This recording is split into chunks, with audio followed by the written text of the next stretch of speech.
and market movers. This is The Pulse with Francine Lacqua. Well, good morning, everyone, and welcome to The Pulse. I'm Francine Lacqua here in London. Now, the U.S. President Donald Trump has given up on efforts to recruit partners for the war with Iran. Germany, France, and Norway are among those that have explicitly ruled out participating in the U.S.-Israeli operations, while Trump scolded allies who openly rejected his appeals. So, I think NATO's making a very foolish mistake, and I've long said that, I wonder whether or not NATO would ever be there for us. So this was a great test, because we don't need them, but they should have been there. The other thing is, and I think, very important, we didn't have to be there for Ukraine. Well, for more, we're joined by Bloomberg Horizons anchor Joumana Bercetche. Joumana, there's little sign that Europe and Asian nations are willing to join the fray. So where does that leave Donald Trump? No, absolutely not. To your point, we've had categorical rejections now from Germany, France, Greece, and of course you spoke to the Prime Minister there yesterday. Canada, Norway, the list of countries saying that they don't want to participate in this maritime mission or indeed one step further to get involved in the war grows. And President Trump has not taken it lightly. You just played some of his comments there saying that this was a test for NATO, but he doesn't need them. He also put up a post overnight also insinuating that he doesn't need the help of Asian nations too, specifically referring to Japan, South Korea, and Australia, who have all expressed their own reservations. But interestingly, he didn't mention China there. And as we know, the summit between President Xi and President Trump has been pushed back. But essentially what we're seeing here is perhaps a pivot in terms of the U.S. administration's approach of trying to get that strait to reopen. One country, though, that I will flag as sort of throwing its name into the mix is potentially the UAE. We heard a senior diplomatic advisor to President MBZ yesterday. He was asked about it in a think tank event, and he said that the UAE are actually considering options to help secure the strait. So maybe there could be an avenue for Gulf states to help with the U.S.'s efforts. But what we've seen in the last 24 hours is not that the strait is effectively closed, but it is effectively being controlled by Iran still. They've allowed the safe passageway of about 12 vessels coming through, most of them tankers directed towards China, India, Pakistan.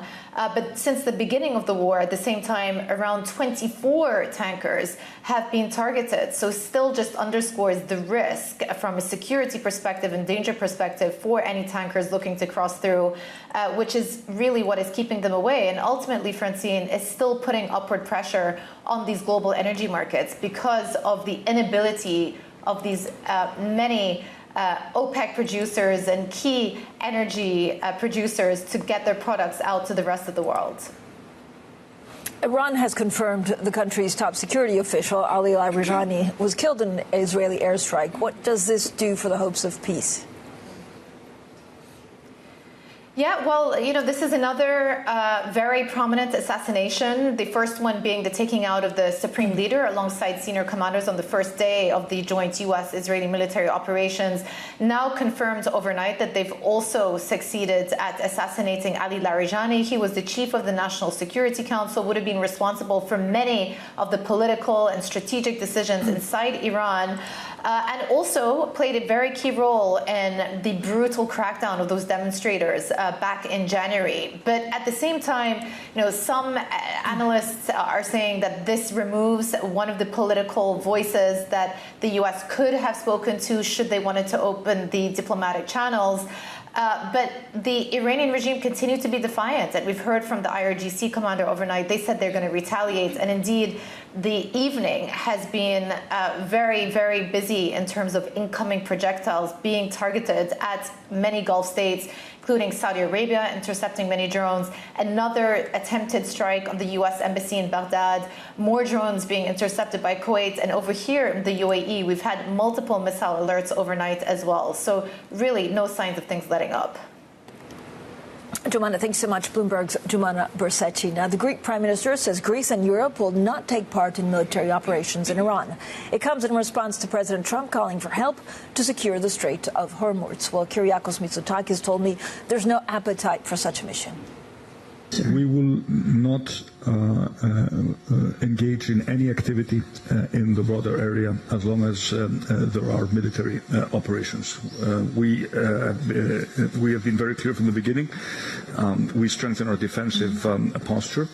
Of course, we have a strong interest in the freedom of navigation. We have amongst us, leading Greek ship owners who are very concerned about what is happening in the border area. But unless there is, and I think it's clearly not in the cards right now, unless there is a European endorsed mission, Greece will not participate on its own. And I think the likelihood of such a mission right now is very low. Do you think the longer this conflict lasts, the more likely it is that Europe will be drawn in? I think that Europe will not be drawn in militarily, but Europe certainly needs to focus on the economic ramifications of the crisis. We will have a very important European summit. I'm sure you'll ask me about that starting in 2 days. And we need to manage the economic and energy consequences of what could be, I hope it's not going to be the case, a protracted war. It's going to be a different story if the operations if the military activity ceases in weeks, and it's going to be a different story if this war drags on for months. As far as Greece is concerned, we've been working actively for rapid de-escalation. We don't believe that the structural problems of the Middle East can be solved through military operations. At the same time, of course, we fully acknowledge that Iran cannot have nuclear weapons and cannot threaten its direct neighbors. But right now, the focus of my European colleagues is to manage the economic consequences of what could be a very significant energy shock. Well, that was the Greek Prime Minister Kyriakos Mitsotakis speaking to me yesterday. Now, investors are on alert ahead of the Fed decision later today, with central bankers having to grapple with rising energy prices amid the war in Iran. Now, for more, I'm joined by Isabelle, Mateos, Lago, Group Chief Economist at BNP Paribas. Isabelle, so good to speak to you. As always, look, the market is priced in for encouraging news. I'm not sure what they're looking at. Good morning, Francine. Yes, so I think what the market is looking at, and that's just a guess because we don't know, and different parts of the market in some ways are also pricing different things, but I think the market is looking at the fact that we're getting closer to President Trump unilaterally declaring victory. And that's because of, well, a number of signs from both domestic politics in the U.S. and the evolution of the situation on the ground. And we know that at that point, risk assets will rebound, and nobody wants to caught off guard or too far away from that position. Whether there is any objective reason to think this is about to happen, I'm less sure, particularly because Iran has agency, Israel has agency, and may decide that the conflict needs to go on further. But clearly, the closer we are to a ceasefire, at least I think peace is a distant prospect, but a ceasefire, the more people will want to be ready to jump back into the market. Isabelle, I mean, what are central banks thinking right now? Because they can't. I mean, it's very difficult to call because you don't know how long this lasts. You don't know if actually. I mean, if we stay at these levels, and then I don't even know what a ceasefire means to the price of oil. And so how do they even model what it means to inflation? Well, exactly. I think the message we're going to get from the 18 central banks meeting this week is wait and see, because they don't know anything that we don't know. And like the rest of us, they have to make scenarios without knowing the probability of any of them and, trying to assess what it means for them given their initial conditions. I think what all of them will be very careful to do is strike a balance between showing that they've learned the lessons from what maybe happened in the wrong way in 2022, but also not fighting the last war, because there are elements which are helpful today that were not there in 2022. The fact that labor markets are much less tight, the fact that inflation is much closer to target. I mean, back in 2022, it was at 5%, so, much worse starting point. So I think that's this kind of balancing act. Yeah. But of course, exactly where they land is going to depend on every central bank.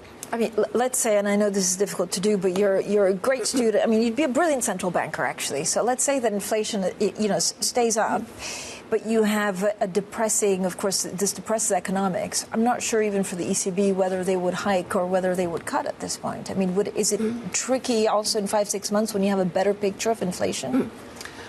So, this impact of, higher risks to inflation, downside risk to growth, this is the same for every central bank. But then they have a different mandate. The ECB has a strict mandate focused on inflation. Yeah. Now, that doesn't mean that it's going to completely disregard the impact on growth. But I think in the ECB's thinking, they're going to think, well, what we don't want is for inflation expectations to get out of hand, and then we have to hike into possibly a recession. And I think from the way they look at it, makes a lot more sense to signal vigilance, signal even hawkishness at this stage, and hope that they don't need to act. And if they do need to act, if they do it early, then they can have a fairly limited move and not stay there for very long, which I think in terms of the ultimate growth impact would be the best scenario. But I don't think they will signal anything very strongly tomorrow, because the reality is nobody knows and they don't know either. Isabelle, when it comes to the Fed, I mean, were the markets just ahead of themselves in terms of expecting 2 or even 3 cuts this year? Well, markets are expecting cuts from the Fed and hikes from the ECB. This is very strange, in reaction to the same shock. And even though inflation is almost 100 basis points lower in Europe, this is very odd. So in our view... But what does that tell us? I mean, does it tell us that the market prediction is wrong, or is it a different kind of investor that are taking different bets? I think it's telling us that one of these 2 predictions is wrong, yes. Right. I mean, possibly both of them. But no, I mean, look, prior to the war in Iran, the way we were looking at the U.S. economy is that the growth momentum was pretty strong, that the labor market was in balance. You could call it a fragile balance, but nevertheless in balance, and inflation still too high, quite some distance from the Fed's target for the 6th year running. And so in that context, for us, the Fed was not going to be in a position to cut anyway. And now with risks to inflation having gone up, we still see that they don't manage to cut this year. There is even a risk. I don't think it's going to happen, but there is even a risk that they signal a symmetric stance tonight, where they say, look, if this shock is bad enough, maybe we even have to hike. Certainly, some of the members of the FOMC were already in that mindset at the last time. Will it be a majority this time? I don't think so, but that's an outside risk. What happens to dollar? Well, dollar, interestingly, hasn't rallied nearly as much as you would have expected, given the size of the energy shock, and almost certainly that's in large part because of the front-end rates having been so dovish in the case of the Fed, whereas everywhere else they've moved more or less as you would expect. So, Isabelle, I mean, overall, if you were to take a calculated guess on what kind of economy we're left with by the summer, I mean, what's your bet on? Like a much worse economy, or could things stabilize? So by the summer, we'll know if it's going to be, a protracted shock or not. Hopefully, and I think that's still the most likely scenario if you believe what President Trump is saying, that he seems to want to wrap things up, in the next few weeks.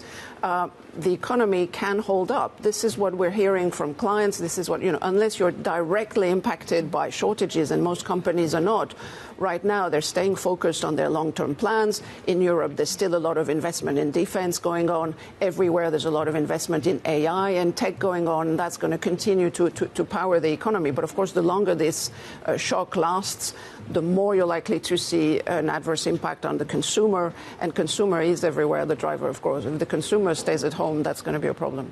Isabelle, thank you so much. As ever, Isabelle Mateos Lago, Group Chief Economist at BNP Paribas. Now, coming up, we'll be speaking exclusively to Sander van Noordende. He's the Chief Executive of the talent company Randstad, about a critical shortage of workers that could stall AI growth. We'll talk about that next, and this is Bloomberg.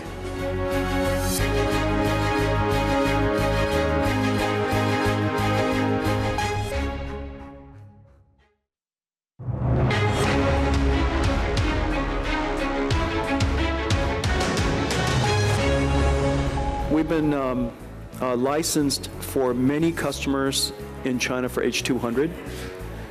We have received purchase orders from many customers, and we're in the process of restarting our manufacturing. The NVIDIA Chief Executive, Jensen Huang, they're on starting manufacturing for AI chip orders in China. Now, while many investors are still debating the long-term utility of artificial intelligence, the Oaktree Capital co-founder, Howard Marks, believes the market is missing the immediate scale of the shift. Well, I think most people are underestimating the impact of AI. Roughly 18 days ago, on a Friday, that a company called Block, which had 10,000 employees, announced that 4,000 of them were out. 40% of the workforce gone in one day because AI could do the work cheaper and faster. Well, that was Oaktree's Howard Marks speaking to Bloomberg. Now, the AI boom is also fueling a massive surge in demand for skilled tradespeople needed to build and maintain the physical infrastructure that the technology requires. However, a critical shortage of these workers threatens to stall growth. Well, that's according to my next guest, Sander van Noordende, the chief executive of talent company Randstad. So thank you so much for joining us, sir. Explain to us what this actually means. If we don't have enough skilled workers going forward, where, are we able to roll out the technology AI and actually try and access its full potential? Yeah, I would say, Francine, and thank you very much for having me. AI cannot build data centers or electric infrastructure or chip factories. So skilled trade workers, as in electricians, plumbers, welders, engineers, are in high demand. Their job growth in that category is going to be 2x the growth of the general market, I would say. Many people in the skilled trade today are nearing retirement. And frankly, maybe the most concerning bit is that there are more people, younger people, leaving the skilled trades than there are entering the skilled trades. So something needs to be done urgently, I would say. So what's your take on what AI takes the most jobs? There's a big debate on whether it's actually entry-level jobs in white-collar industries like law, consulting, tech, and finance. Is this where you're going to see the most job losses? On that topic, I'm an AI optimist. I'm an AI optimist. I think the world needs a productivity boost. The number of jobs impacted by AI, the research that we have seen here at Randstad, is roughly 7% over the next 5 to 10 years, with a higher end case of roughly 12%. So that's massive, but not the massive scenarios that some people would like you to believe. So this will take a bit more time, and it will go over time. Obviously, the roles that are most under pressure are clerk type of roles, admin type of roles, call center, customer service, software developers is a category. So those jobs will be under pressure. But also the World Economic Forum is saying there's going to be 70 to 90 million new jobs over the next decade. So I think this will be a manageable transition. But we all need, companies need to work on it, and we all need to work on reskilling our workers. And we need to, I would say, solve the skilled trade conundrum, because that's where real urgency is. The median salary for skilled trade people is now 60,000. With on the high end, good electricians or HVAC engineers can make six-figure salaries. So you can see there's going to be a lot of demand there, and that needs to be filled urgently. I feel a lot of anxiousness amongst workers across the board. How would you describe the labor market in one word? I would say the labor market today, in one word, is still stuck. There's not a lot of hiring going on. There's not a lot of mobility. There's not a lot of quits. So this needs to get unstuck by, I would say, more certainty in the overall economic environment. And obviously, the developments out of the recent weeks with the Middle East situation do not help, therefore, our clients to get that certainty. So is the Iran war getting companies to rethink expansion or rethink hiring in Dubai? We have no business in Dubai, so it's hard for me to say that. But in general, I think companies have been very reluctant to hire across the globe. And that continues to be the case. It's more driven by the overall economic uncertainty out there than by the particular regions. But obviously, the world and our clients will be better off if this situation in the Middle East gets put to rest over the next couple of weeks. Yeah, so you say the labor market's stuck. Are there any pockets of labor market which are actually quite healthy? Are there services, for example, in healthcare or elsewhere that are needed? Well, that's the skilled trade we just mentioned. Of course, that's a hot area. The other area that is in demand is healthcare, of course. If we look at our business, logistics has been very in demand over the last couple of years. And then there are, the industries such as, the high-tech industry, but also life sciences, where there's still strong demand for talent. But do they need a catalyst? I don't know whether it's an interest rate cut or something like that, or do you think, are those pockets actually moving along fine? Yeah, well, I think, let's say, a catalyst is always welcome, but I would say, by and large, more certainty about where the economy is going and where demand is going for services and goods of our clients. That is what clients are generally looking for. They need that confidence that they can make that investment, whether it's in infrastructure, whether it's in technology, or whether it's in talent, and that's hiring. Do you worry about your own company or your own services? Does AI also make recruitment services more difficult to hire? Now, AI is a tremendous opportunity for us at Randstad to do a better and faster job for our clients and talent. AI enables us to be better in touch with more talent, and that's what our clients are looking for, so we can serve them in a better way with the help of AI and our platform, of course, than we could before. So I think AI is good news for us. You've said in the past that the traditional university-to-office model is actually broken or breaking down. Has higher education become less relevant now? Well, I think in general education is as relevant as ever before, but the notion of you graduate from high school, you go to college, and you go do something in an office. I think that path is not as straightforward anymore as it used to be, and it doesn't have to be, because there are great careers in skilled trade. And actually, what is very interesting, there's a convergence between, I would say, traditional blue collar and white collar, because if you're in the skilled trades, you need technology skills. Because all equipment, all machinery these days is connected. There's monitoring going on. There's maintenance going on based on what the monitoring says. So the technology skills in the skilled trades have actually become a lot more important, and that has made the career track also more interesting. What does the workforce look like in 5-10 years? How different will the workforce look like than it does now? Well, I think if you look at these trends, skilled trades will become more important. Healthcare will become more important. I would say logistics will become more important. Engineering is definitely in demand in terms of course, AI infrastructure, but also energy infrastructure. Let's not forget AI requires a lot of energy. That means power grid infrastructure. And then you go back to regular infrastructure. In all major markets, we need more homes. In all major markets, we need more infrastructure for the public. Climate change, and we need green infrastructure. We need to protect our country. So engineering, I would say, is also a very important trajectory. Thank you so much for your time today. Sander van Noordende, the Chief Executive of Randstad. Coming up, we'll discuss the widening geopolitics and the implication of the Iran war with Charles Lichfield and Daniel Tannebaum. That's coming up next, and this is Bloomberg.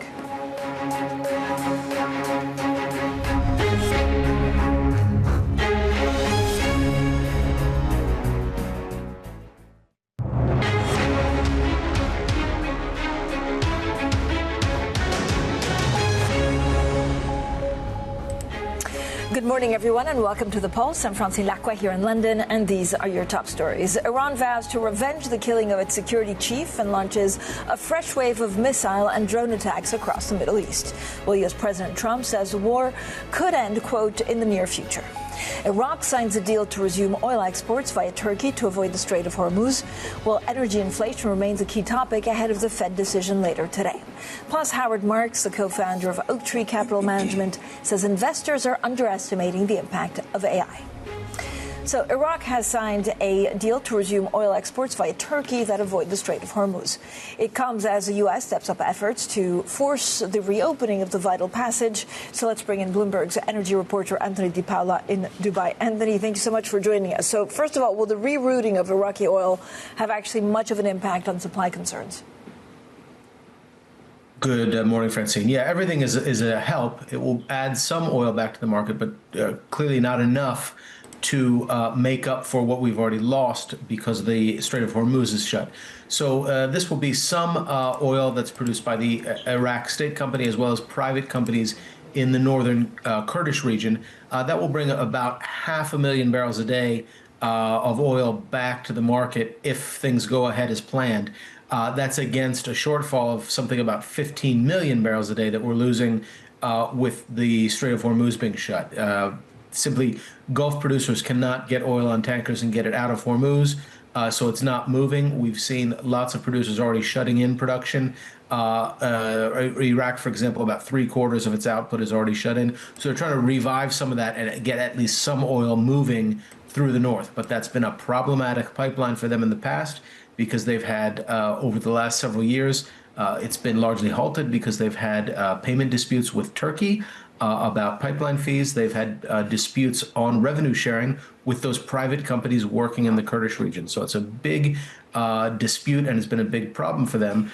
So what they really need to do is focus on getting those details sorted out, at least for the short term, to keep that oil running for now, Francine. But Anthony, the oil market's focus, of course, remains firmly on this choke point. But where do you see oil going the longer that Hormuz remains effectively closed, that there are no ships passing? Yeah, at the moment, we're around about the $100 point. Traders are really watching to see how long that closure remains, how long Hormuz stays shut. And then they're also looking to see, are there any damages in production, in export facilities within the Gulf? The longer it stays shut, the longer it takes for things to get back to normal once we do have an opening. So if there are fields shut in, it becomes more difficult to bring them back to full production quickly. Refineries as well will need to be repaired or potentially refurbished, depending on if they're damaged. So it really depends on how long we're shut in and if there is any real damage to facilities as this conflict goes on. So that's really what traders are watching, and with the idea that the longer it goes on, the higher the price potentially goes, Francine.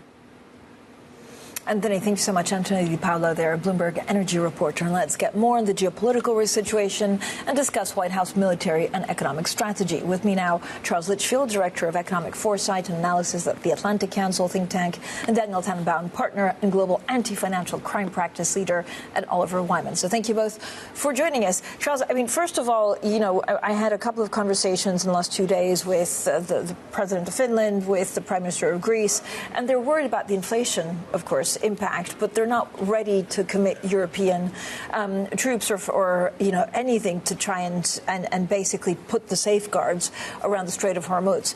Like, how can we weigh the economic impact longer term? Well, first of all, I think the Europeans are unwilling to commit anything for now because, first of all, they're not aware of what the US plan is. And even if they commit ships, convoys, simply to help ships get through, and they say this to the Iranians have said it very clearly that they consider any US ally to be a problem. They'll allow non-US allies through, but it's the Iranians who can decide who can come through the strait or not. So they need to know what the US plan is before they commit anything, irrespective of the consequences for inflation for the next few weeks. There's a little bit of slack in the markets, and people are trying to figure out first what happens. And so if we have a few more weeks, I think, before there's a big problem on inflation, but the consequences for Europe will be huge. I think they might be even bigger for Asia.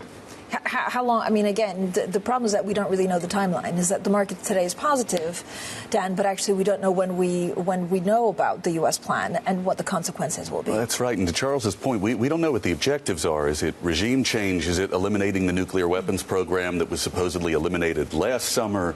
What are we trying to accomplish here? I mean, President Trump is exceedingly good at changing the subject and at least getting a decent chunk of his base to follow. But let's be clear, this is a deeply unpopular situation in the U.S. with 13 American service members killed already, some in accidents that had nothing to do with kind of enemy situations. If this continues, especially with the threat to put boots on the ground, I mean, this will have some significant political impact on the president and his party. But so is this, and this is, a line of thought that actually gasoline prices hit $5, that's when the president backs away? It's true, but I think we've witnessed over the past 14 months that Trump has been in office that markets think they can discipline him, but he also thinks that because the markets think they can discipline him, their reaction is actually quite soft. Most people are saying at this point that markets are being complacent, and yet here we are today, they're positive.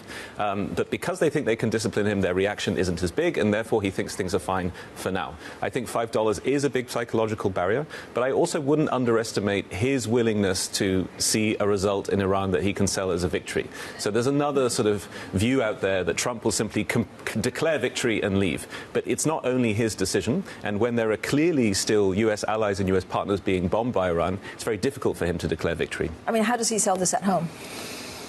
I mean, that is the issue. I mean, he's talked about this imminent threat, but you saw with the NCTC head resigning very spectacularly yesterday, saying, and he was a true MAGA supporter, there was no threat from Iran. I don't know if he does sell this at home. The other issue that adds complexity is he tells Americans to tolerate pain at the pump related to Iran while granting license and relief, bringing $150 million a day to Russia through sanctions relief, which that's also an unpopular conflict, although not nearly in the press as much in the U.S. So there's a lot of mixed messaging that I think even someone who's not following politics can't really understand what the president's trying to do here. I mean, again, he needs a good economy. The president does, if you look at the midterms, which frankly are like, 5-6 months away. So how difficult is that going to be to be achieved? If his only objective was winning the midterms or minimizing his losses, he wouldn't have started this war, and he would have had a much more tepid approach and a soft approach to tariffs. So you have to assume that Trump, while winning the midterms, will be important, and as we get closer, he'll start scaremongering about everything the Democrats might do when they take back a bit more power. But I don't think this is his priority. He actually cares about his impact on the world, and he's been convinced that this was a good idea. He might be a little bit fearful of what he's unleashed, but that's never what he says publicly. And so this is his focus for now, not the midterms. But what do you understand this to be? So was it just, trying to get a bigger hold on the reserves like he did in Venezuela and Iran? Or it's difficult to 100% understand what he was hoping to achieve? I agree with that. I think Venezuela is a key factor, a key point, a key part of the context. The success in Venezuela, although he was told that this would be very difficult, the same people were briefing him, this is a risk, Mr. President. These are the things that could happen. And yet, on his own terms, Venezuela was a huge success. And he actually did gain some control over oil that comes out of Venezuela and that the U.S. now controls, although some of that money will make its way to Venezuela. I think it's important to add that. So that was so successful that he thought he could do it in Iran again without the objectives being correctly set out, and also without correctly considering everything that could happen in the Strait. Dan, I mean, one of the things that we've been trying to understand is can Europe, so Europe is largely going to abandon any kind of connection to Russian oil by 2027. Yeah. Can they really afford to do so at this point? I think they're really feeling emboldened, especially now with this line between the U.S. and Europe. I mean, they're not going to turn around on this, although you've seen a few world leaders saying, like, how can we totally abandon Russian energy? But I think the overall consensus, other than a handful of outliers, is they will hold to this plan. And I think they'll do it for the very right reasons that the U.S. used to be looked to from a policy standpoint that I think we've ceded over the last few years. So that creates a real divergence. It is important to note, I mean, President Trump has only imposed sanctions in the form of 2 designations since returning to office, as opposed to thousands of designations under Biden's term and additional by the EU and UK. They were 2 big designations. They were 2 big designations. But, I mean, he's used the sanctions quite sparingly. So I do think that divergence creates a problem. There's also things that are now legal in the U.S. that are illegal in Europe. So there's a potential for a conflict of law issue there as well. I mean, to the point that we were making on oil when you both sat down, we have a live blog, of course, on everything that's happening in the Middle East, and we understand now that Iranian oil is moving through Hormuz largely undisturbed. How was it underestimated, the power that Iran had in terms of those small but deadly drones? Well, I think the point one that Charles made is the Venezuela bit gave this administration a lot of confidence, in killing a handful of Cuban security and kidnapping Maduro and his wife is nothing like toppling the Iranian regime that's had 3 generations to prepare for this moment. After strikes last year as well. After strikes last year. It's ironic now that the West needs Ukraine to help with drone interception technology, which is now being used in the Gulf to fend off the Iranian Shahed drones. So it is a bit of a threat, and that's been the calculus. The cost of this war is so significant. Firing millions of dollars in missiles for $30,000 drones just economically makes no sense. So it is ironic that now the cards are somewhat with Ukraine, who is being called in to help, despite the fact that the U.S. is providing extremely limited aid to Ukraine right now. Yeah, but this was never about the money. Yeah, I mean, first of all, on Ukraine, they have to be quite careful in how they use this new leverage. I absolutely agree that it is leverage. But going to Mr. Trump, and saying, look at all the cards I have now, Mr. President, would probably provoke him. They have to be very careful in how they calibrate this new leverage that they have. And Zelensky was careful yesterday, but I was with a group of Ukrainian parliament members last night, and they were a lot less careful with their words in terms of saying the things that I think Zelensky wanted to say. But there's a very strong view of just this bizarre imbalance at present. So, Ukraine's a lively democracy, and that's why we support it, at least at the Atlantic Council. The point I was going to make on the money is it's very important, and even for the US, though, its resources are finite. We're already seeing it in terms of air defense, that the resources are finite. There's a 10-year waiting list, or was a 10-year waiting list, even before this war, for a Patriot missile system.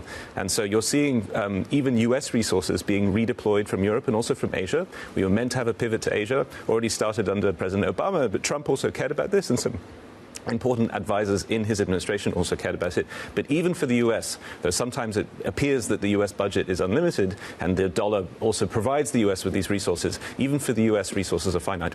Charles, is there a worry that actually, the U.S. can't really go to Putin and say stop this war because they're doing the same in Iran?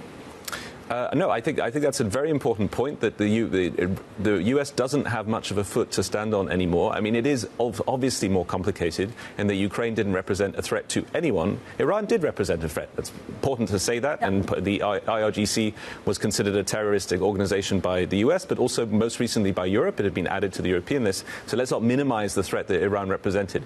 But the Russians are very good at reversing and inversing arguments to make sure that the U.S. comes across as hypocritical. That's one of their big specialities. I mean, what do we know about also this intelligence sharing between Russia and Iran? I mean, there's more reports of what type of satellite data and munitions data is being shared between Russia and Iran, and still there's talks of deals. Dmitriev was in the U.S., in Miami last week, with Witkoff and Jared, trying to hammer out a deal. I mean, as a reminder, Witkoff hasn't even been to Ukraine once since he's taken on this appointee role. So it's sounding very real that this intelligence sharing between Russia and Iran is there. And it makes it all the more confusing when you look at the sanctions relief that's going towards Russia right now. Charles, I mean, there are 18 central banks this week that have to make a decision on what to do with interest rates. I mean, we're expecting, by and large, all of them to stay put. But, I mean, is there a real risk of a policy mistake, given that even if you hike rates, it doesn't have that much of an impact on a supply shock from oil that could feed into inflation? Yeah, I mean, this is the perennial problem for central banks, trying to differentiate between demand-driven inflation, supply-driven inflation. We had that problem during COVID. But you're absolutely right that this new crisis prevents them from continuing on a cutting cycle.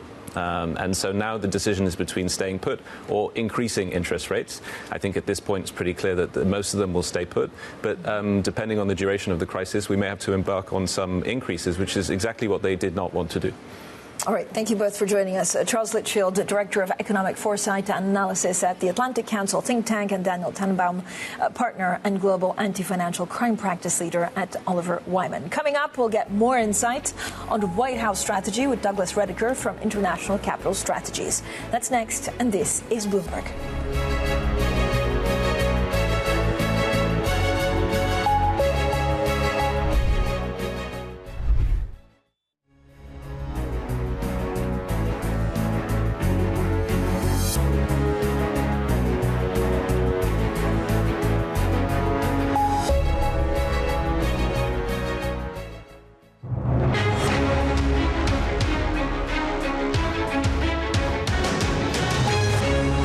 When the board made the decision to appoint me into the CEO role, my chair at the time sat down with me and said, succession starts now. And it was made super clear to me that one of my biggest accountabilities was developing that next generation of leaders. So that's always been front and center. The other part of your question, Francine, was, well, what's the right time to go? It's, if for those of us, if you have the luxury of making that decision on your own, because there's plenty of CEOs who don't make the decision. It's always hard. It will, I'm sure when that day comes, it'll be a combination of personal perspective, but also what we believe is right for the business. Well, that is Mike Henry, the outgoing chief executive of BHP Group, talking to me in January about succession and when to step down for Leaders with Francine Lacqua, the podcast. Now, Henry will hand over the reins to Brandon Craig as CEO in July. We found that out about 14 hours ago. Now, Josh D'Amaro will take over as the Walt Disney Company's chief executive today, succeeding Bob Iger. The move comes as Disney transitions from traditional TV viewing to the streaming era. D'Amaro formerly headed the theme parks, cruises, and consumer products unit, and Iger will stay on the board as a senior advisor until his retirement on December 31st. Now let's return to our story on the conflict, of course, in the Middle East. President Trump appears to have given up on efforts to recruit allies to help secure the Strait of Hormuz. Meanwhile, investors are looking ahead to today's Fed rate decision, and Jay Powell's comments on the risks to the economy from the Iran war will be in the spotlight. Well, joining us now is Douglas Rediker, managing partner at Washington-based consultancy and advisory firm International Capital Strategies. Doug, thank you so much. I'm so happy to have you in London, especially as we try and figure out exactly what the White House is thinking. So, I mean, was this a mistake? Was it because they didn't understand the consequences of Iran? And what, I mean, when does this end? Well, that's a lot of questions. A big question in 2 minutes. Okay. Was it a mistake? I think abjectly over time we're going to find the answer is yes. I think that's already the case. I don't know if they would admit that. But yes, what were they thinking? I think the they is a problem. I think it's what was he thinking. This is not an administration that actually has a robust interagency discussion where things are, hashed out and then decisions are taken and then signed off on. The president made this decision himself. By all accounts, he was warned by the intelligence community and by the chairman of the Joint Chiefs of Staff that some of the risks we're seeing play out in the Strait of Hormuz and elsewhere were actually, very likely to happen. He said, I'll take that risk. I'll take those risks. And now he's paying the price, or at least those are the consequences. How does this end? I don't think we know how this ends, and I don't think anyone knows how this ends, because I don't think there's an easy way to square the circle right now. 5 years ago, we talked about Russia and Ukraine, and people said, how does this end? And some of us said, I don't know how this ends. It could go on for years.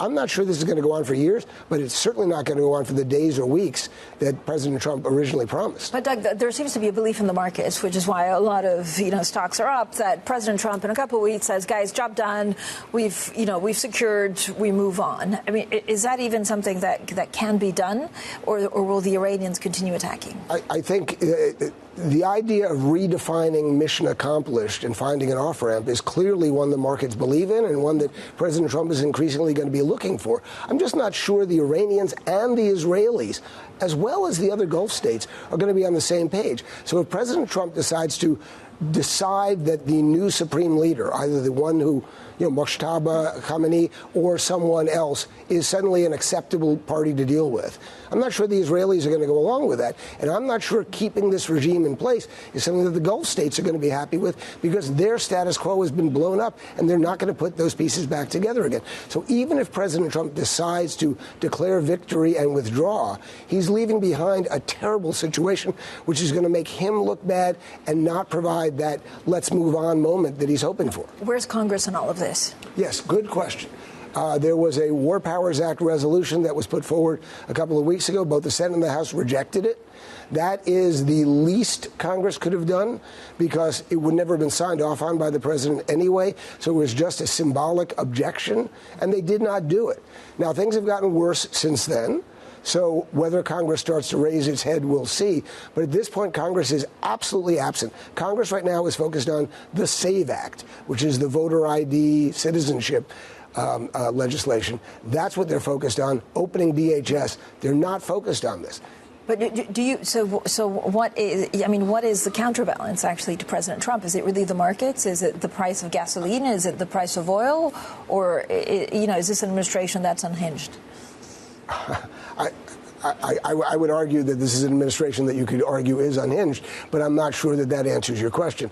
I think that the check on this is reality. The reality is going to be loss of American lives if President Trump continues down the path of escalation.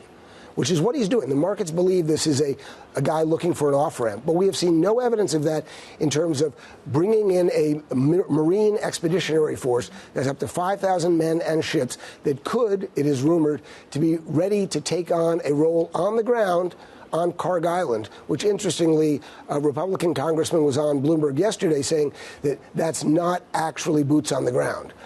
Boots on the ground is if they're in Iran proper, not if they're on Karg Island. All right, I would argue it's boots on the ground. There's going to be casualties, there's going to be loss, there's going to be risk. I'm not sure what the pain threshold is for President Trump, but there's going to be a moment, whether it is markets, whether it is oil prices, whether it is loss of life, that is probably going to make him seek that off-ramp. I just don't know if the Israelis, the Iranians, and others are going to give it to him. I spoke to the president of Finland on Monday. I spoke to the prime minister of Greece yesterday, and both of them were very reluctant to actually support the U.S. in what he's doing in the Middle East. Will Europe have to be drawn in? I think Europe has made it very clear they are not likely to be drawn in, and President Trump has, with great anger, apparently, according to Lindsey Graham, accepted that, even though he's going to continue to argue against it. I think Europe is smart enough. There was a French general yesterday who said this is like being invited for dinner and dancing on the Titanic the day after it hit the iceberg. It's hard to accept that invitation, and I think Europe is smart enough to try and keep arm's length. But if the price of oil continues, I mean, even if it stays at these levels, or let's say it goes to 115 for a protracted amount of time, it's probably, I mean, it's bad news for the world economy, but possibly a recession. Yeah, I think stagflation is a risk. So we're talking about an economic and financial landscape that in March 2026 is fundamentally different than we thought it was going to be even in January of 2026. And yes, I think that we are looking at major global systemic economic risks, and I'm not sure the president has it within his capacity to actually undo the damage that's been done. Doug, you had a high-profile also resignation in the U.S. yesterday because, the war, in his eyes, didn't make sense. Does that make a difference to the American psyches? Like, are voters engaged in this war? Voters are not engaged in this war very much yet, and I don't think that Joe Kent's resignation will resonate yet. I also think that Joe Kent was a controversial guy, so his resignation, while it is meaningful, there are those who are pushing back on the narrative that he's standing for all the right things. There's a lot of nuance to Joe Kent's background on this. But I do think it is the beginning of the headlines of public dissent within the administration. That goes back to your question with Congress. Will Congress start to raise its voice and say, wait a minute, hold on now? I think we're starting to see that, but it has yet to accelerate. What does it mean for the midterms? I mean, first of all, are we sure that they happen and that they're free? No, we're not sure. I think that, first of all, if the midterms were free and fair, just based on where we are now, I think it is likely the Democrats certainly take the House. There's a better chance than we thought that they could take the Senate. President Trump is well aware of that. He has publicly stated that there are issues with ballot integrity that he finds troubling. I think most of those are manufactured. But whether it is an attempt to use the Insurrection Act to put the military in place, whether it is using the SAVE Act, which is pending before Congress right now, which is the citizenship requirement that will likely fail, but he could then use that to deem the elections illegitimate. There are a lot of conspiracy theories about President Trump's efforts to make sure that those elections are not free and fair. I don't know whether that's going to play out that way, but it's too early to know, but I do think you can't rule it out. Doug, thank you so much. Douglas Rediker, they're a managing partner at International Capital Strategies. Now, again, there is quite a lot going on in the markets today. For the moment, look, of course, there's the Fed. There's 18 central banks that will come out this week and have to decide what they do with interest rates. For the moment, stocks are rising, oil dropping, again, in the run-up to the Fed meeting. And you can see Dow Jones futures gaining some 0.5%. In fact, Europe's stock 600 touched its highest level in more than a week. Up next, Bloomberg surveillance, and this is Bloomberg.